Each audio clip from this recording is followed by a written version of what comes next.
All aboard! The Graeme and Joe Show.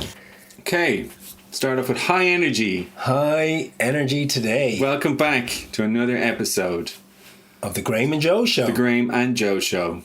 Feeling good. Feeling strong This about is one. officially episode 5, but I don't unofficially know. episode 4. Yeah, we might label it Yeah. 4, just to be trying to be too cool before anyone's listening. True that. Confuse them. This is the 4th one. Fourth one we've done. Yes. And it's going to be it's just getting better every time. Hopefully no interruptions by next door's cat. Today. Well, we can't. There's Can't no rule it guarantees out, here. but we might bring him in if it happens. We'll roll with it. Is it a Graeme and Joe show without a cat disturbing I us? don't think it is. Mid-show? Apparently not. We need a cat screaming off camera.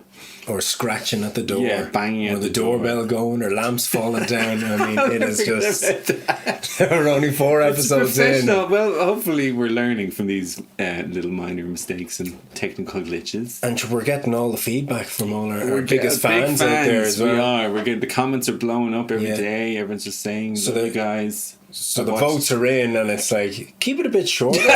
just keep Maybe it a bit an hour. tighter. Maybe an hour, not. Don't go on for Don't an hour ramble. 20. Don't just start moaning about stuff. Keep it tight. It's hard to do that though. So, you well, know, it's we're trying such loquacious fellows as ourselves who like. to. I don't even know what that means. I don't either. I think it means to Loquacious? like talk at like enjoy talking and talking. Like verbal diarrhea. Yes, that's exactly what it is. A dribbly little poop Oh yeah. of speech. If your mouth was the bum, and your words would be the poop. I think. It's happening again. Yeah, okay. Right, let's go. Get it off your chest, Graeme. You said you had something about painting last time. Oh, You need to yeah. squeeze in. What now? Well, just painting is a real pain Is in this the just? hoop, isn't it? Have you It's been just- painting, or is this Yeah. just a general? I mean, we have child number 3 on the way. Surprise child. One of these. Like, always the best kind. I think, yeah, isn't yeah. it? In the middle of a global pandemic, Yeah, and just why not? when you're there, you're Like at your least- youngest now is nearly 5, and you're there going, okay, we're getting to a place now where everything is turning out. Settled. They're at a great age now. They're at a good age. You can just drop them off, just the 2 kids can off walk the and people talk. sometimes, and yeah, Do you you can understand tell what them. you're saying? You can You tell them to do something, they're like, I don't want to do this. Like, you'll do that better. if you know it's good for you. Yeah. And then they know to do it. They know what's good. They're Yeah. like, this is good for me. And then out of nowhere, boom, number 3 is on the way. Well, not out of It's- nowhere. It's come from somewhere. Well, but none of us remember how it happened. We'll make sure this is on record now, Yeah. because Joel can watch that when he's older and be like, "Oh my god!" And we found that it's a girl. So she. Did you? Aw, Yeah. that's so nice. That's exciting. You have the full set now. Is that a nice thing? It is. I think if it was another boy, I'd be gone. I think I'd just run away. It would be a 'Cause lot. I know what the first 2 are like. So I'm hoping for like just a chill girl. Well, it seems to be, not to go into stereotypes, but yeah, they're a bit calmer, at least at the start maybe, and then they cause you a lot of trouble later on, I think. Yeah. As a dad, you'll obviously be tearing your hair out when they're a teenager. I'll be long gone by then. You know, with the way everything's been going for me. You will be an absent father. Yeah. Do you know what? Sometimes it's good for kids. It builds a bit of resilience, a bit of character. She'll be hardy. You always hear stories about very successful people having terrible childhoods, so Yeah. maybe you're giving them that little boost they need to go on and do great By things. being an absent father. Well, we had easy, cozy childhood, so look at us. We're useless. Yeah. So maybe we needed a bit We're of going a to bit flip more. it on its head. Let's just see what happens. bit more This is the hardship. tester. Oh, speak of the devil. There's the cat. The cat is Looking here. in. It's a different cat. I think he might just go away. He might want to come in, but you know what? We're not going to let the cats run out of the No. game. We're not So- going to let it go. Anyway, with the kid on the way, Yeah. and another child, Surprise. the painting has begun. The prep of the house. Prep. Why do you have to paint? Because a kid's coming. You Just gotta a get the fussy rooms kid. You think right. it's a girl? They're going to be like, "What is this? This is terrible." You have to get the room ready, man. Yeah. Or the rooms. So it's like we have to put the two boys together into their same room. Okay. So like if we're doing that, we may as well get the room That's right. go well. That's early to lose the double room privilege. Well, already isn't it? we're in the midst of trial. You know, the trial of the and kids in the error? same room. Yeah, it's not great, man. It's like they just keep waking each other up and in like taking forever to go to sleep, and that they're just like going. Ah! That's them going like just screaming and prepping for bed. Do they get on, or do they just excite each other, or do they actually fight and get cranky? And... Well, they do.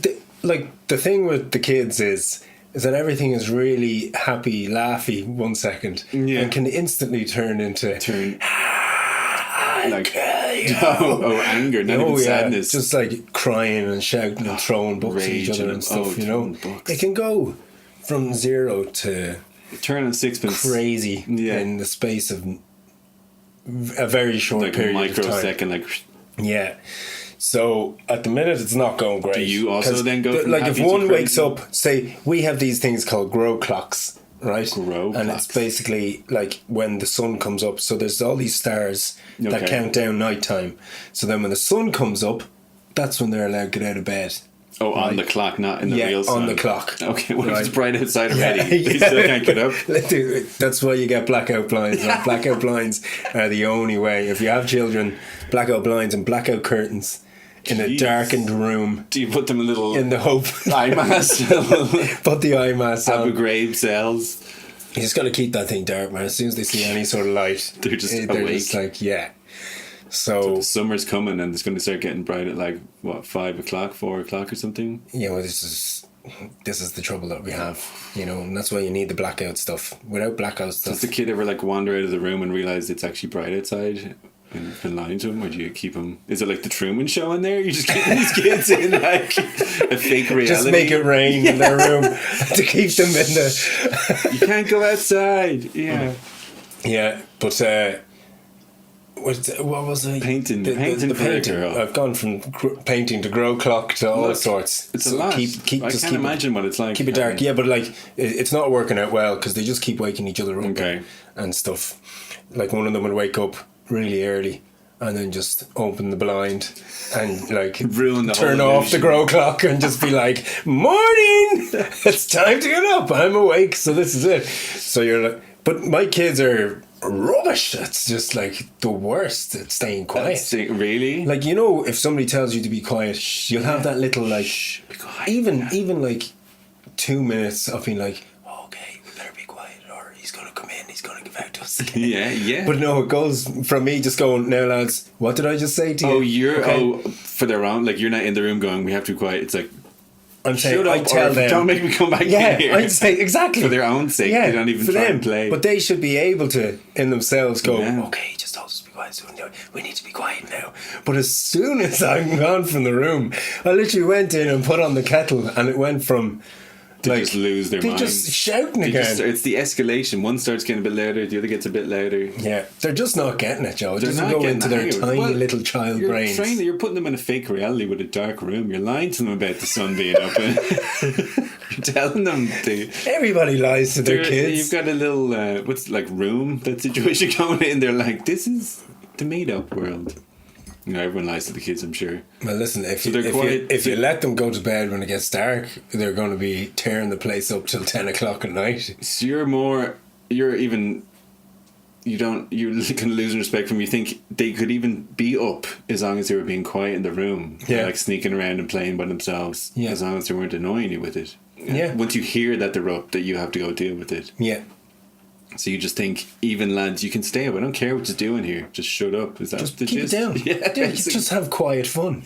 You know. See, it's hard as a kid. Like if you wake up and your other brother's not awake, don't wake him up. Don't. Just go down to the kitchen and put the telly on for yourself, and just keep it down at a normal volume. And how old are these children? Let the rest of us sleep. How old are these kids? 5 and 4, nearly 6 and 4. Nearly 6. Nearly 6, man. He should be out there. He should be working. You should have a job. Get yourself a job, son. Should be bringing in some money. You know, but what child has gone and snuck down it? Well, it's like Christmas, that thing. Because I remember doing that. Do you remember Christmas morning where you were like, obviously trying to get up really early because you were so excited? Mm-hmm. And I remember one morning particularly, I'd set an alarm for myself really early, but then I woke up even before it at like 5 or something, and then like the alarm was set for 6 or 6:30, whatever time it was.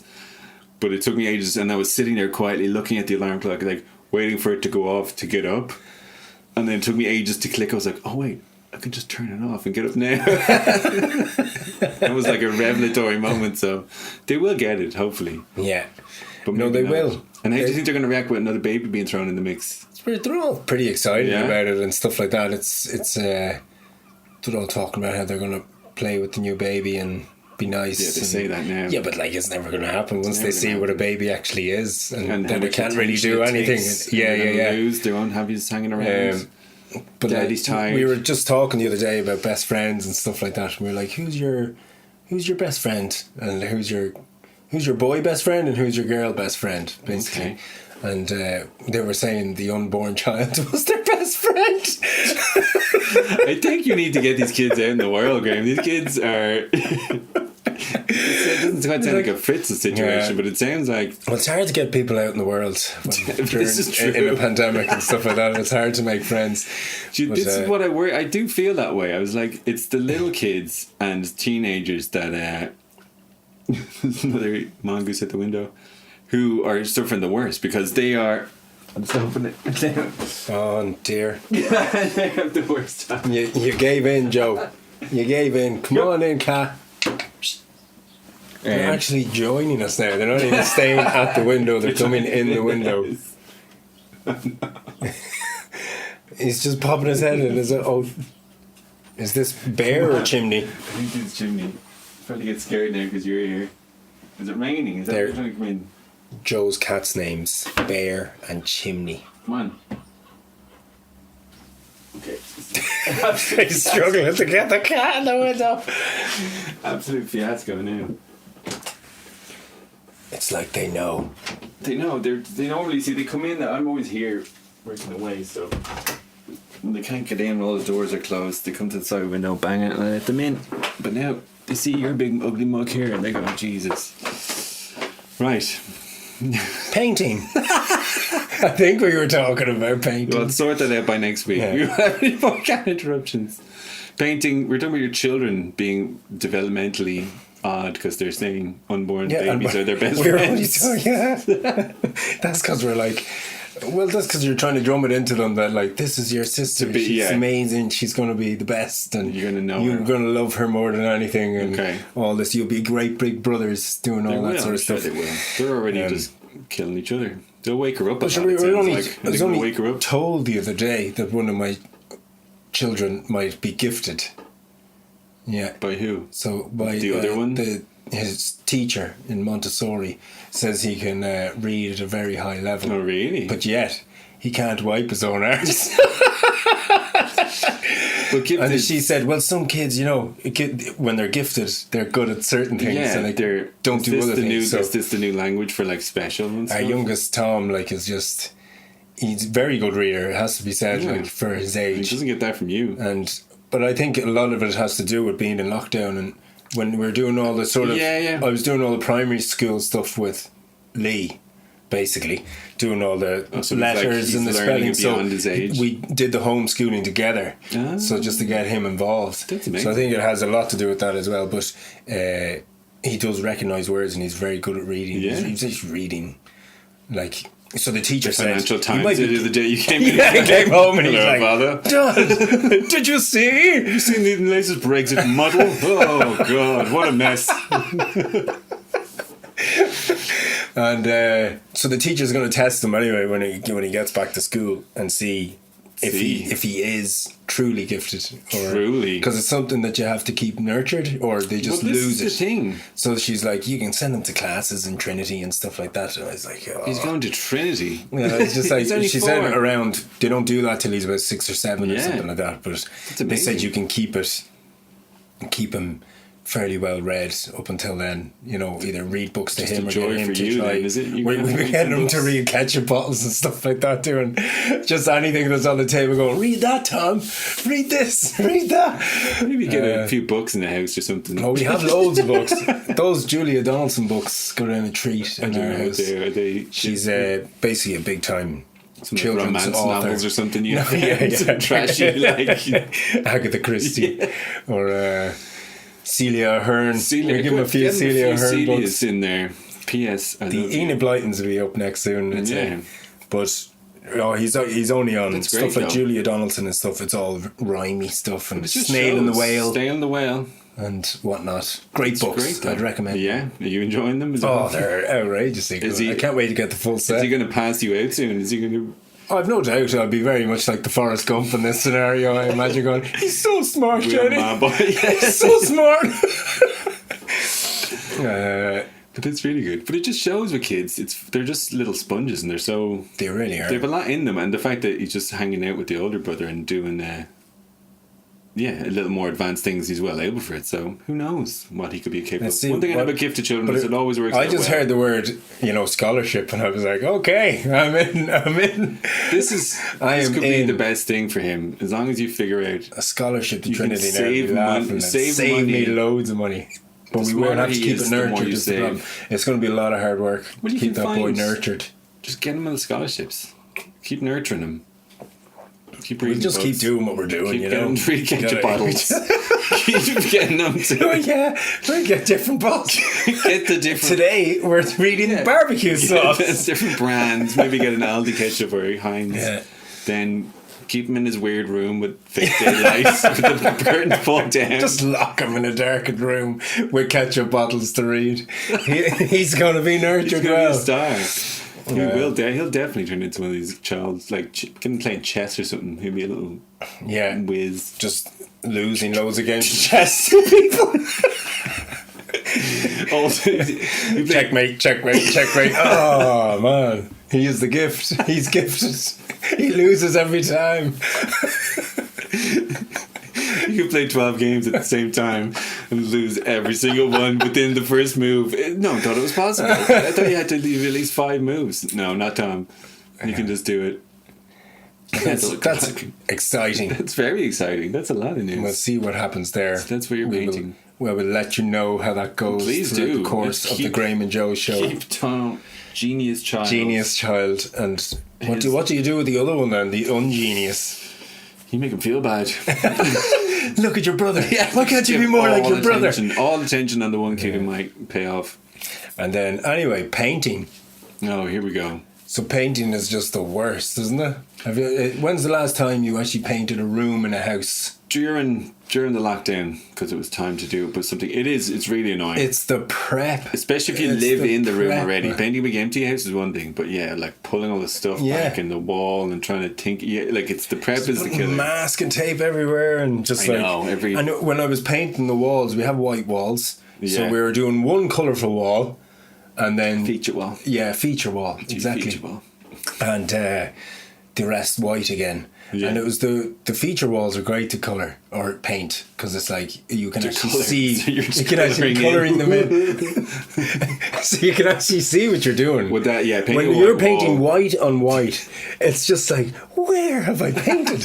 What is going on here? You need the light. Why can't I see? Look along it. I was doing the ceiling and I was just like, I felt like I was painting the same place over and over. You probably were. And then when it dries, you realise there's just patches of stuff. Just this roller streaks everywhere in the corner. Haven't done. It's heartbreaking. And you can see it from far away, and then when you get up close to do it, you lose it completely, and you're just sort of dabbing on everything. Yeah, you got to paint a colour. Everyone goes for white though. White is nice and bright and clean. White is easy, and it's just cheap and it looks nice. It's solid. It's either white or magnolia. Normally they're your two choices of your not featured walls. Your base. Yeah. But it's hard. And you good at it now? Some people are good at it though. Yeah, well, I'm good. Stuff on the sockets and you're getting all on. Oh yeah, I'm good at that. I'm good at it. I just hate it. It's one of those ones that's like, don't make it. I painted about 4 rooms there over the last that's a lot. 3 weeks or so. And I was just gone. Did you paint the room? Please, don't make me paint. Children live in black? No. No, they're white walls. Did you paint a fake feature wall? A fake outside or something, like a fake window? No, no, Joe, no. Just trying to figure out what's going on over there. Listen, most people, I think I'm not the only one in this, have darkened rooms for their kids to sleep in. They get blackout blinds, blackout curtains. It does make sense. You gotta stop that light getting in. Soothe it, calm it down. Yeah. So they recommend that even for adults for good sleep habits, don't they? You should be low lights. Take all your devices out. It's one thing painting the rooms, so you think that'd be enough to do that. But then your wife starts buying furniture or getting furniture off adverts and insists on painting the furniture as well. That's a big one. And you're just like, can we not just buy the furniture and leave it? And then make less work for ourselves and just, But she has an idea in her head. She's on the Pinterest and she's seen rooms and it's like, this is exactly what the room has to look like. Yeah. So she's out there ordering paints, like wooden furniture to paint. Paint the beds, paint single beds. She got a little armchair for the baby room the other day. Very nice. Had to be painted. Is everything's being painted white? Is it like no? She's like sanding them back. Do your what do they call it? Priming. Oh yeah. She primes it and then does 2 coats of paint, and it's like. Because you have to wait for the stuff to dry, so it's like it's a 4-day process or a 3-day. Newspaper out, stuff planted. Just blankets everywhere. What's it like trying to paint when you have little kids around? Is that fun? No, it's terrible. Are they just out twitching everything and running around? They are. Yeah, that's the problem. Is that there needs to be 2 is there? One of them. One of you watches the children. Just like a little watch, like a little jailer. Yeah. Don't. Yeah. Lock them away. That's very good. Or send them off for the day so you can get stuff done. So I can't wait just till... Like some Huckleberry Finn on their own, just on a raft. Go on outside and play there. Go and see, find some treasure. Here's a map. Go on like Famous 5. Just stay off the roads. Please. Stay left. What is it? Oh, it sounds of lambs. Stay left. What's that for? Sorry, it's not really... I don't know why it popped into my head. I was thinking of a guy shouting that, but it's from Silence of the Lambs where she's going to visit Hannibal Lecter in the crazy jail cell, and he walks down, and the guys they like stay on the right side because all the cells are on the left to stay away from them. And the guy gets it wrong or something. He tells her from like his left or her right, and he's like, "I'm in right," and one guy tries to grab her. Oh yeah, I remember now.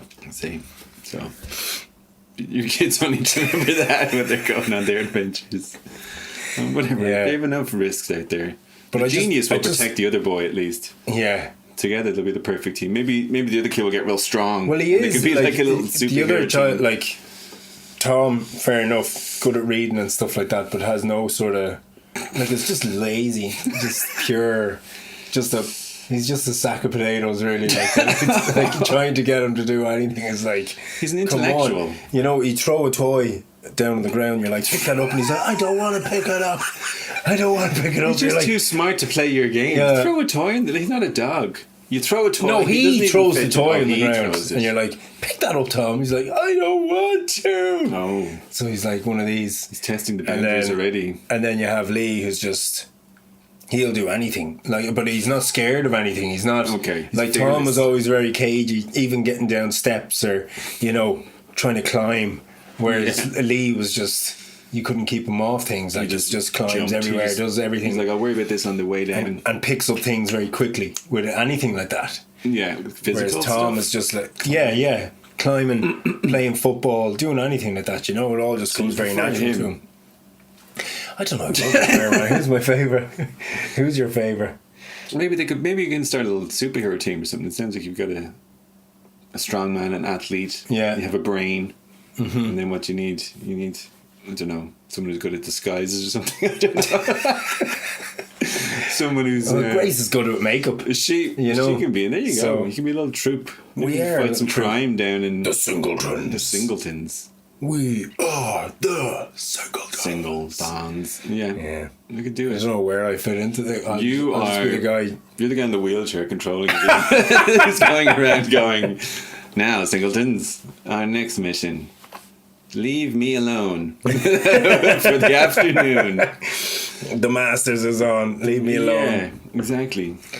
Yeah. Watching golf takes a lot of time, courage. It takes a real commitment to watching sports. Mm-hmm. It's up there with the cricket. You used to watch the cricket, and that was really Yeah, but like if you enjoy it, that's true. You get into a game and you don't feel it like other people. A lot of people don't like cricket because it's too long and they find it boring. Yeah, I find it just the right amount of just the perfect calming. Now I'd be more one day cricket now. I wouldn't be watching the Test cricket or anything like that. And the T20s I find are very exciting. They kind of jazzed them all up. They kind of did it. And I know they have their cheerleaders and all doing the dances every time there's a six and all. See, that's just a sign that there's nothing else going on. That they're like, hey, they're from American football. They're like, there's nothing happening for the next 5 minutes. So here's some dancing women. It works. But I know they do all the slick sports coverage now and they kind of edit. And the golf thing, I know you're not watching one person play 18 holes because that would be crazy.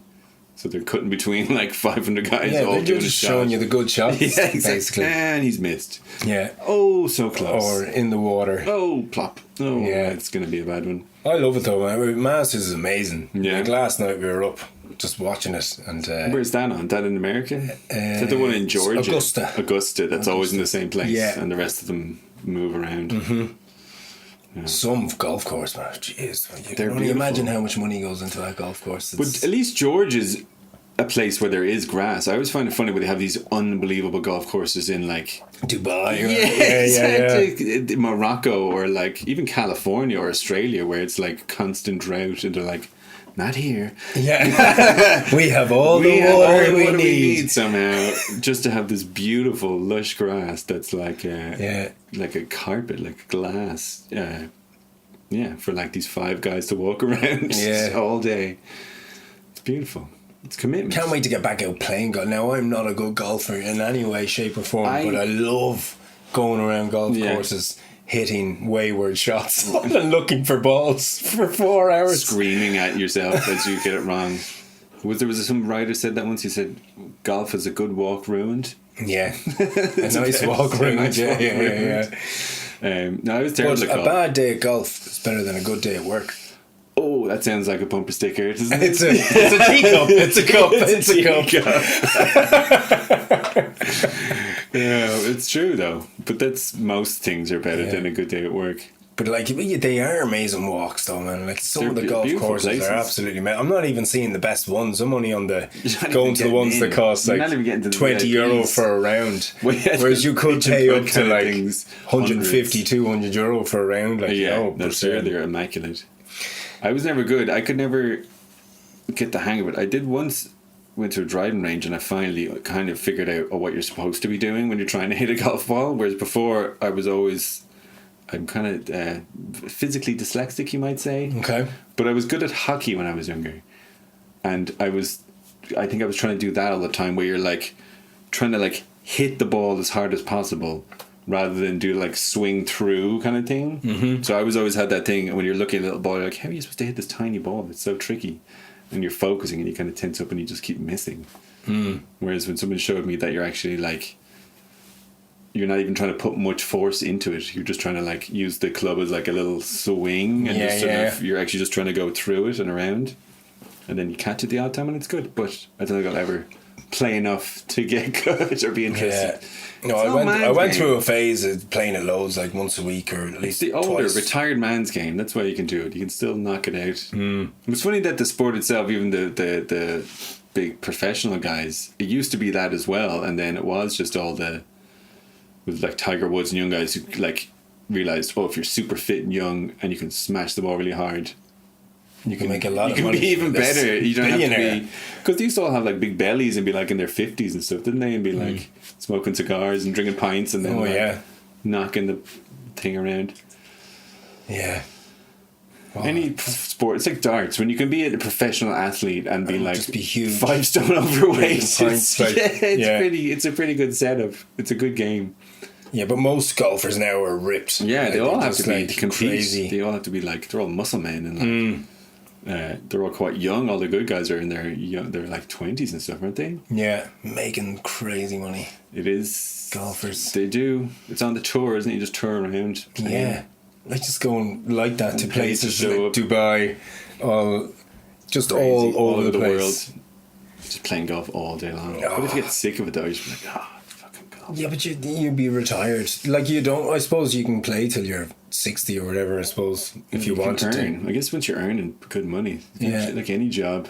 But hard to be a family man when you're so they say. Well, this is the thing with all these kind of fancy, these like glamorous jobs that look so good, which obviously they are. You do have to kind of sacrifice all the other stuff, and everyone in your life has to go, okay, bye. You have a great time. So, be you an athlete or a pop star or actor doing things. Yeah, it was like John Ram had his first child there the other day.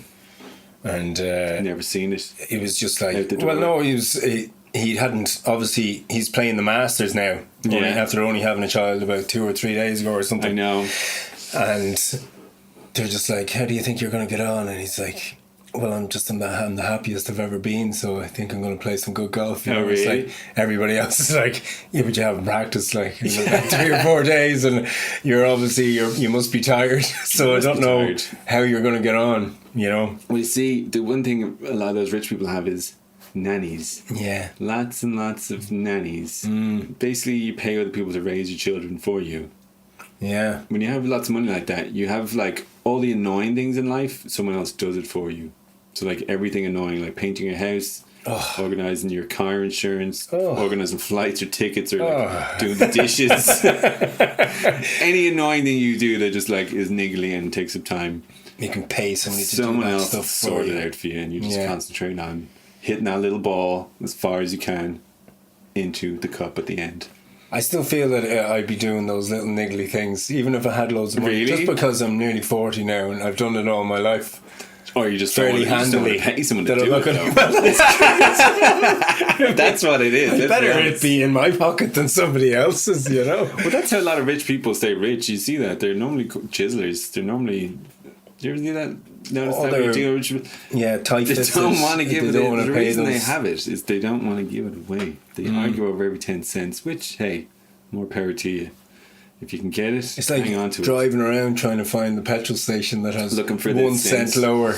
But you ever do that when you go? But you're spending all your money. Yeah, driving around looking for that petrol it's that station. Thing. It's like when I used to always get that when you were like, it's not happens anymore because we all have internet on our phone now. But when you used to be looking for somewhere to eat when you were in a foreign city, and you'd see somewhere and go, oh, it looks all right, maybe, and you go, oh, let's get the next place, and then you walk and the next place is worse, and you go, oh.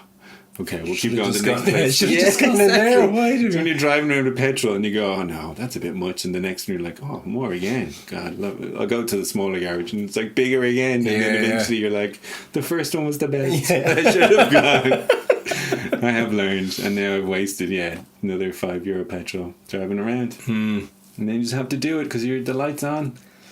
And you're hungry. How far did you get the light on? Do you reckon you can go? Do you ever push it with the light on? See, I drive a Dacia Logan.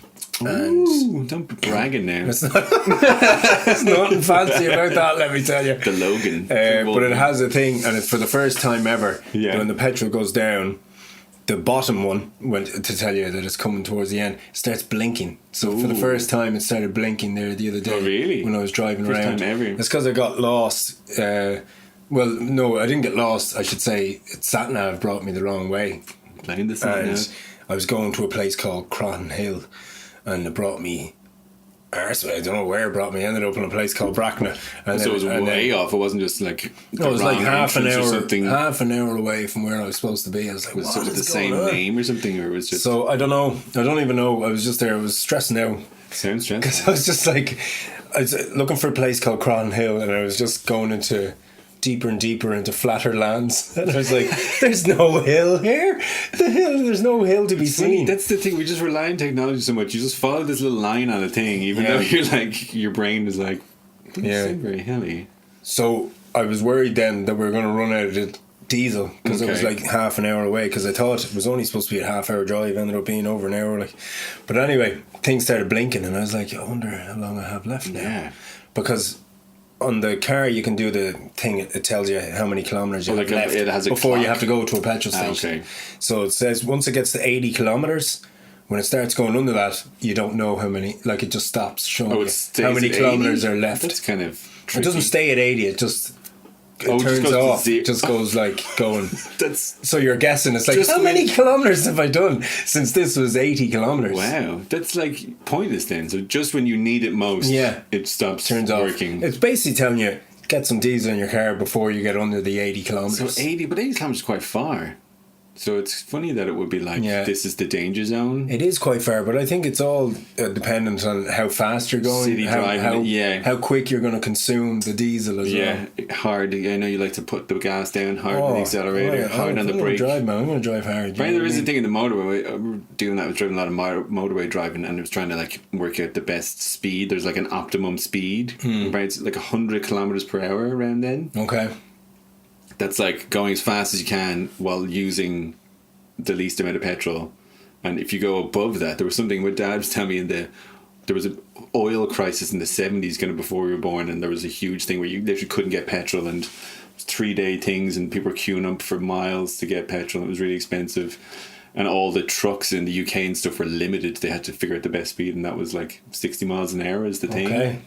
So if you go, and every 5 kilometers an hour you go above that, you start using something like 20% more petrol. It's some bizarre thing that like you start burning through it. But driving 100 kilometers on a 120 kilometer motorway feels like you're standing snail. Like I feel like you're just creeping. Feels like you're the guy in Mad Max who's about to get killed by everyone else. Because everyone's like woo woo, like coming around you on different sides and undertaking and flashing you and getting out of the way. Like it's 2.5 hours to Cork driving 100 kilometers an hour or 120 kilometers an hour. So if you do just add another half hour onto your journey, like taking 20 kilometers off. I know what I like to do. You like to put the foot down sometimes. Just put it on the cruise control. Away you go. That's it. I hope it all works out. It's nice. Just the only thing with the cruise control is when you come up to something where you have to take it off. Do you ever try and push it where you're like going up trying to like weave through it? No. Weave is the wrong word. But when you're doing your proper motorway driving and you're going up behind people and you're going to overtaking the lane and go back again, but then when 2 people are doing that stupid thing where someone's in the outside lane and they're not going fast, they're like blocking the road.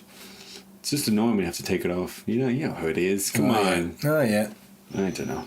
But I always go an extra couple of kilometres over as well. So you're putting on the cruise control. It's like, what can I get away with here without getting a ticket if I get caught? But do you think they're all over clocks? Like I think if I have 120 kilometres, you know when you go through those speed traps and it shows you what speed you're doing.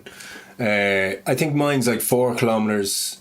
I get an extra 4. If I did 124 kilometres, it'd be 120. Exactly, yeah. Do you know what I mean? No, I think they are. I think mine was the same. Because the maps thing open and it has a speedometer on it sometimes as well. And it's quite different to my thing. I don't know if it just goes out of sync after time because it's just a little gizmo. Or if they do that on purpose to save you from yourself. I think they do. They probably do. It would make sense. Technically, you're actually only going 116 kilometres an hour. You do that sometimes when you've gone by a van and you go, oh no!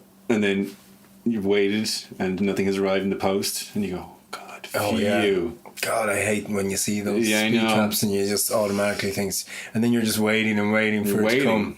It's the one I had to figure out as well. If there's a guy with a gun, if it's the van, they're automatic, and it's the tripod thing. Do you ever see the tripod? That's automatic as well because that's taking a picture of you. But if you just see a guard with a gun, they have to stop you then and there. They have to chase you. Yeah, that just takes your speed, so they have to like give you a ticket then, or else you're in the wind. Okay. So if they don't come chasing you with the gun, you're safe. All right. But that's good to know. So just put you rarely see them with the guns. Yeah, it's all the vans. The vans. Yeah. There's not as much anymore. Used to get them around the country, but as they say, there's one way to guarantee you don't get a ticket, Graeme. Just stick to the limits. Stick to the bleeding limits. Yeah. It's hard. It's hard when you want to get somewhere. It's hard when you're late. It's hard when you just want to go fast. Just ask Tiger Woods. Oh man, Tiger Woods going 90 miles per hour in a 45 mile per hour zone. He just lives life in the fast lane. Yeah, but they're not going to take his bloods or check his phone or anything like that. They're sure everything was above board and he was just doing double the speed limit into a fence. Because that's what happens. It's a tricky bit of road, apparently. Yeah, so they say. Just slow down. Like if it's a tricky bit of road. I know. It's a lot to be doing because that's about 140 kilometers. There must be a monster car he's driving as well. I think so. I saw a picture of them pulling it up, and it was like it just had a little dent in the front. I was like, how did he? Because he ended up with like both his legs broken. Yeah. He's had an awful eventful old life as Tiger, isn't he? There's always something. Maybe he should just take some time. He should take it easy. You just stop. Just quit. You can just stop playing golf and relax. I think it's all to do with the records with him. He just wants to beat all the records, which has your man beaten them all yet? Jack Nicklaus. So someone's still better than him on the books. Yeah, well, like I think Tiger Woods would be known as the greatest golfer ever. I think so. But in saying that, he doesn't hold the record for the most majors. He's probably won the most tournaments and stuff like that. But I think he's just driven by wanting to be the best at everything. Yeah, the winning mentality since he's a little kid. But it's funny because he's the most famous. Like everyone knows who he is. Like everyone knows his name. Most people don't have a clue of it. They couldn't name any other golfers. So like, surely that's enough. You would think, but he was one of those little weird kids that was made do it since he's been like 4. Like dad screaming at him. Yeah. But he's still young enough. Like Tiger Woods wouldn't be an old man by any stretch, I mean. But he's an old man in his body now after all the bloody operations he's had in his back, and now you can just imagine. I don't even know what it's like, but I think he has one of those the cage things around his legs and all. He's just already addicted to painkillers, so probably now it's just like it's not a good time. I don't know if they're going to go. You got to go cold turkey on this one, Tig. You just got to feel it. You got to feel every inch, every little shiver of pain. Oh God. Well, I hope he has a full recovery at least in every way. But but you can't play because wasn't that thing we had a bad back and then swinging a golf club was like terrible for it, but you kept doing it. They all get those things. It's like the tennis elbow, isn't it? They all because they're so fit, but you're just doing these certain specific repetitive motions, things, like relentlessly. Their bodies will be destroyed. It's like rugby players, man. Well, rugby players you expect to be destroyed because they're just like having a fight for an hour and a half. It's like an actual mill, and that's going to become even worse because that's like. It's turned the whole style of it's changed so much into it's like American football now without the pads. They're not like the old days where it was like the second row was a big lanky guy and the props were little things and then there was loads of little skinny tiny guys in the backs and like tackling was all like grabbing the little loop tackle on the legs as they ran by and you just sort of pulled them down. You were like a little human human bolo. And now it's just hit the opponent as hard as possible and as run as hard as it's like some physics thing as well. They're like whoever is generating the most force wins, and the person who is even a little bit weaker takes all of it back. So it's like, that's the thing. Is like run as hard as you possibly can at him and hit him as hard as you possibly can. And if you're going for 40 minutes and a half, like normally they go on for a bit longer because of all the stoppages, because the people down on the ground going, I think. It's like I'm Batman. And there's nothing as tiring as just falling over and getting thrown on the ground over and over again for like 40 minutes by people much bigger than you. I was never very good at rugby, Joe. You know what I'm like. You're too pretty. You were running away from things that can hurt you. But you're so. You were quick though. They just need to get you running in the right direction. direction. I wasn't even quick, man. I didn't have pace. I had no strength, and you were forced to play rugby in the first 3 years of our school. Mandatory. And it was like, don't pass me the ball. Do not pass me the ball. Just like throw it away. Just let it bounce off you. You can just pass it on. That's the rugby in the line. That's where you're like, you see them throwing the ball out the line really quickly. Everyone's just trying to get rid of it. No. Little egg. But sports, it's tough on the body. That's the thing. You get all the glory, but you're destroyed because all those rugby players as well. It's the same thing, and you do forget that because they start so young and their whole career is this big glamorous thing, and you always think of them as like these much older men because they're doing such huge things from such a young age. But they're all like in their mid-30s, retiring. Like, it's great. I just got to live the rest of my life now, and I hope I get a pundit job. The 2 pundit jobs that are available. Yeah, you need to be hundreds of players, kind of halfway decent, handsome. You do, or just a bit of a name. Well, some of the pundits get a job because they're a famous name, and then they're woeful. There's like, I think that it was a good game, and the lads they're trying to win, and or whatever. It's a weird thing where like you think someone who's really good at a game is going to be really good at analysing and talking about it, and it's not always true. I think a lot of sports people, they're so good at doing something, but if you ask them to explain, like if you told Messi to go, so now just talk me through how you scored that goal, he's like, I just ran around the guys and kicked it in the net. Kicked it in. He was going to come that way, so I stopped and he ran past. It's not the same as some crapper player who's just like, oh. Yeah. So it's a weird thing. Yeah, the pundits, you need to audition a few pundits. I'd love to see where half the footballers that we watched when we were like ended up, in the 90s, what are they doing now? Well, I think a lot of them are just hanging around, but a lot of them are kind of peed off as well, I think, because who was it? I can't remember seeing someone who was a big name footballer, but they were saying that they were kind of not resentful, they were joking about it, but like, though even when we were watching, they were famous, they're obviously very successful and well paid, but they were just before the kind of crazy mega money wages started to come in. So a lot of them are like annoyed that they weren't professionals like 5 years later, and they would have made like 10-20 million just for being an average kind of team player. Like guys who were kind of won the Premiership and stuff like that were like, I work in a shop now. They're probably not like that, but all these like after dinner speaking and stuff like that, or trying to become coaches and trainers and stuff. So doing tours, just talking about. Well, imagine something you did as a job, and then like 10 years later, the exact same job, you were getting paid like 15 million a year to do it or something. You just the brakes, man. What are you gonna do? Yeah, you did it for the glory and the few pints. You just get free pints. You just have to hang around in the area where you were a footballer. Yeah.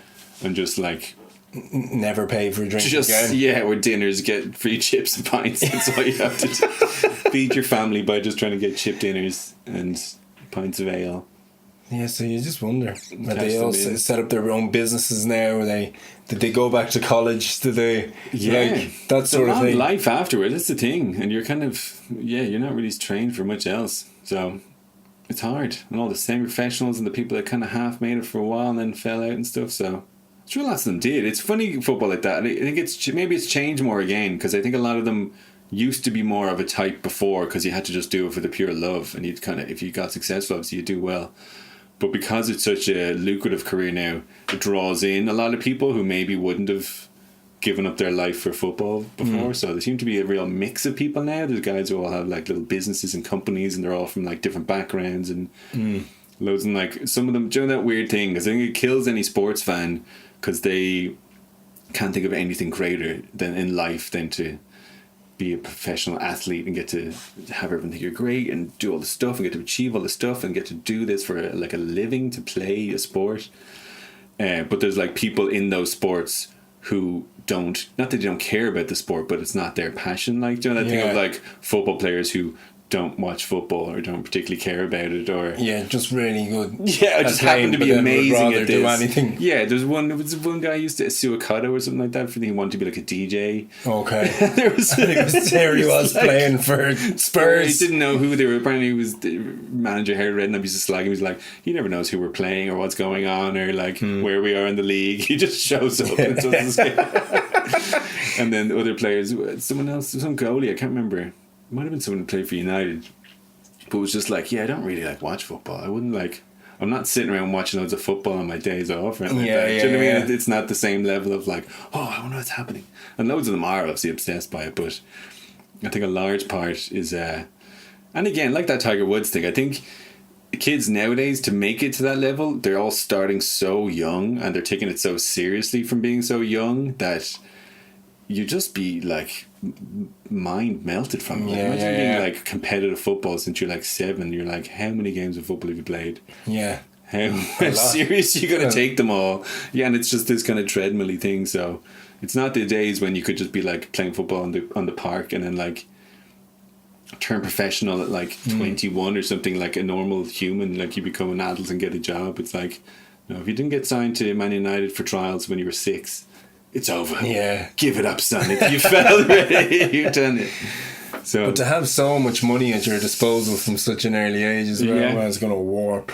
It is. It's going to make your life. But yeah, it's bizarre. And again, the same thing of people doing everything for you, and you don't you don't develop a lot. Well, someone said that about famous people. Who was it? It was actually an interview. Rob Lowe or someone who was quite funny. He was quite famous, and then he kind of had a hard time, and then he's kind of back again. Do you know, he was a big 80s movie actor. He was in Parks and Rec then for ages. But he was like, whatever age you get really kind of famous and successful at, you're kind of frozen and like in carbonite at that development, because like life gets weird then, and like everyone, you don't have to grow or change really. Yeah. So a lot of people were like successful kids end up being kind of oddball adults or something like that, or they never really adjust, or people who were kind of teenagers never really grow up and they're kind of still messers and stuff. So I think a lot of footballers do that. You're like we were talking about racehorses before. They're kind of like human racehorses. They're just kept as these like prized idiot ponies that are like kept up to be protected. You know, they're always going to be meeting injured and stuff, and they're like, oh God, put him away, put him in cotton wool. And they're like, oh, my leg is so hard. It's like, don't worry about it. Someone get him a jelly. It's just like they don't have to do anything. They're not like working men. But it's interesting. It's just gotten so big, the football as well. It's so bonanza, goal, crazy, TV. People just watch. Well, they just figured out. People would pay to watch football on telly, and people would pay to watch football all the day, time. Every day. Yeah. Let's make sure. Like literally, Sky Sports had 4 games of football on Sunday. Last Sunday, like spaced out. Yeah, amazing. It's far cry from watching teletext to see what's scored, like just watching, refreshing the page for it over and over again to see what happens. That's the thing. Well, we've come full circle, Joe. We started on painting, and we're back to teletext. It is true. Well, let's do the quickly. What to watch next? Do you have any? Did you see anything good recently? Well, I started Your Honor. I did start. See, I'm tempted. I'm like, I kind of feel like I know what it's going to be. Yeah, Bryan Cranston. It's good. Is it good? It is good. It's tense, but it is a good watch.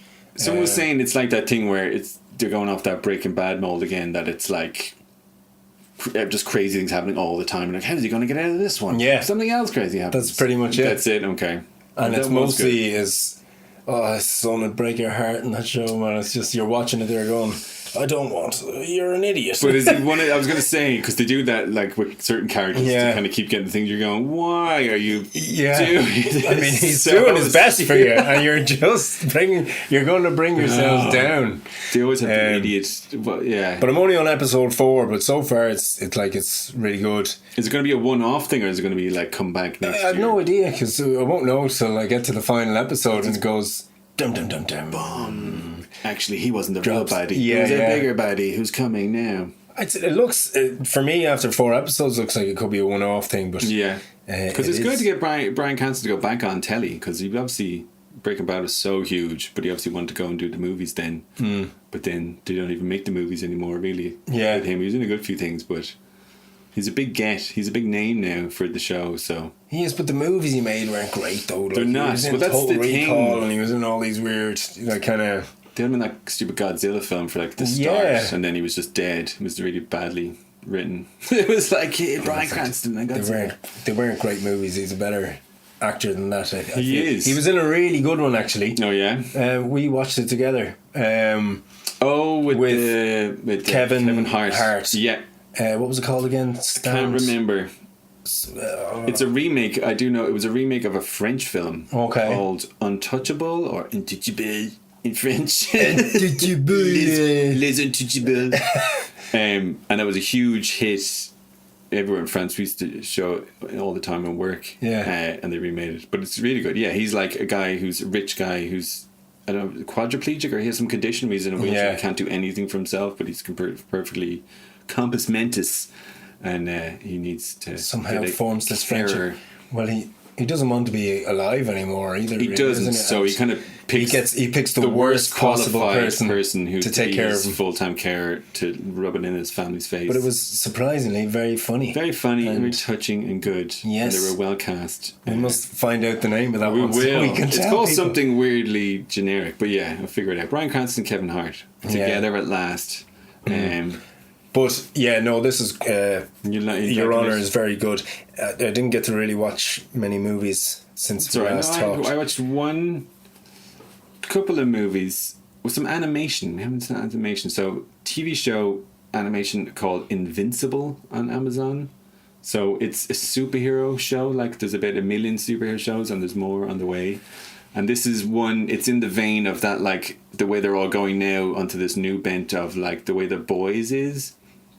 It's like, what if superheroes were real, and how messy would that get? So it's not as cynical as The Boys. The Boys is very dark and kind of black comedy. This is kind of the same, but it's an animation. So it's about a guy who's the son of essentially Superman. They always have like a version of that. He's like the world's biggest superhero, and he's that kind of style. And there's loads of other superheroes in the world. And then as he hits puberty, he starts to develop powers as well. And his dad is kind of training him up. But there's more to it than that. And it's the real life superheroes are kind of the same. It's quite violent and dark. So it's good. It's got an amazing voice cast. It's got your man J.K. Simmons, your man. Yes. J. Jonah Jameson, the guy from Whiplash and stuff. And the main guy, Stephen Yeun. Spider-Man. He was, exactly. J. Jonah Jameson. There's loads of people. He's just so fine. He can even do a good approximation of it. He's so funny at it. But it's good. I'd recommend it. It starts off kind of cheesy and you're like, oh, is this a bit kiddie? And then it gets really crazy at the end of the first episode. And it's worth a watch. Very entertaining. And then in film ways, animation, I watched a film called Wolfwalkers. Which is an Irish film we should be supporting. I think it's on Apple TV, but it's made by the crowd down in Kilkenny. Do you know there's a place called Cartoon Saloon who made that one, The Secret of Kells, and they made one called The Song of the Sea or something. They have this like little trilogy of Irish mythology kind of things. Did they win an Oscar at some stage? They've been nominated for loads. They're nominated again. They keep getting nominated. I don't know if they've won. Maybe they did win one. But yeah, they're up at that level kind of. And it's good. It's for kids. It's kind of not for young kids, but it's almost too good for kids. Joanna's kind of made for kids, but it's really stylish, and they do that, which kind of doesn't always work. It's that 2D animation, like it's 2D, but it's that kind of like almost like Book of Kells, kind of flat, if that makes sense, kind of picture stuff. But it's really beautiful, and it's a good film, and it's really well written, and it's entertaining. It works really well. But it's funny because they have Sean Bean is in the voices. He plays the dad. It's like a girl. Oh, very good. It's like it's down in Kilkenny in like the 1800s, something like that, and it's all a big English kind of stronghold, and there's all wolves in the woods around the thing. And Sean Bean is this hunter who's like tasked with like getting rid of the wolves, and his daughter ends up getting lost in the forest and making friends with a weird other girl because there's people out in the forest who are like can communicate with the raised wolves. By wolves. Literally, yeah. Okay. But it's good. Sean Bean's very good. And it's funny you see the difference though in like, I think kids are more used to like watching Pixar and stuff like that and kind of things that are a bit more jokey and like and the animation's obviously beautiful, but it's done well. So it's obviously on a smaller budget because you forget about the Pixar ones and stuff like that they don't tend to, you know, sometimes they talk about films of like the budget's so expensive and stuff, and it's kind of part of the hype. Whereas Pixar don't tell you that these films like cost $100 million to make because they have the whole cutesy homemade image, which is nice. We're not making hundreds of millions of dollars off these or anything. So it's the voice mixing is a little bit off on this in terms of it sounds a bit more simple. But I would recommend it. Okay. Very good. And then the last one. The one movie I watched. Sometimes, Joe, I wonder where do you find the time? I don't have all these things. Two children who are constantly trying to outsmart You're not painting. You're not painting your house there. Well, what else are you going to do? Sitting of an evening? True that. I just remember them. I think it's the main thing. Most people don't remember. They've watched a film called Love and Monsters, which is coming onto Netflix. Okay. Which was enjoyable. It's a solid movie to watch. You'd enjoy it. Again, nice and short and a good premise and original. It's another animation, isn't it? No, this is a live action. It's kind of like a comedy horror-y maybe, thriller kind of thing. That kind of mix. It's a guy, Dylan O'Brien, I don't know, he's like some teeny kind of star. He was in the Maze Runner movies and all that stuff. Yes. But he apparently got very badly injured on one of them and some stunt went wrong. And he got some like metal wire like hit him in the face and he had some like horrible injury. Oh, wow. And he literally had to take like 2 years off to like have surgery and like recover. So I think he was supposed to be a big star and now he's kind of coming back a little bit. But he's the main guy and it's a film about the kind of setup is just silly. It's kind of to get to the plot. It's like there was an asteroid going to hit Earth and they fired all these missiles to blow it out of the sky, but there was a side effect where the chemicals that were in the missiles to blow it up rained back down onto Earth, and for some reason made all the cold-blooded animals and insects, so stuff like lizards and frogs and all the insects, mutate and grow huge. This is all in the first few minutes. This is the silly bit. The gist is basically the world is covered in monsters. Okay. And most people are dead, and they all have to live in these bunkers underground, like little communities, and they're all dotted around, but they can't get to each other. Okay. And so he's like used to be a teenage boy. So everyone else who survived has become like sort of survivalists, and they're all good at defend themselves and scavenging and stuff, whereas he's still a bit of a dope and a nerd, and he's not really up to it. Okay. But then he takes it on himself to go on a mission because he finds his teenage sweetheart who he hasn't seen in 7 years. This is where the love comes in. Exactly. Is in a bunker 80 miles close, so he goes on a mission to try and make it to her across through all the monsters. And everyone's like, you're never going to make it. You can't do it. Listen, it sounds like it has most of the things that I need ticked off box-wise when it comes to movies. So I'm going to get the monsters in. Get the monsters in. A bit of love. A little bit of love. A teenage heartthrob. Teenage heartthrob, exactly. You need one of those. I'm in. It's a bit charm. It's got some good, jokes. It's fine. It's a good watch. Enjoyable movie of an evening. It's not 2.5 hours long. Yes. It's not a sequel or a remake. And there won't be a sequel. There won't be. Maybe there will be, but you don't have to watch that one because this one is contained. This is the one. It doesn't do that thing where like you need like the story's only starting kind of stuff. So you'll enjoy it. That's my recommendations. Amazing. I will have more stuff watched by next week. I know. We have more recommendations. Fantastic. Excellent. All right, Graeme. Joe, a pleasure as usual. As always. And until next week. Yes. Adieu. Adieu. Au revoir. Au revoir. À bientôt. Je t'adore. Je t'adore. À bientôt. Le Graeme et Jessica. C'est fantastique. Goodbye. Goodbye. Goodbye.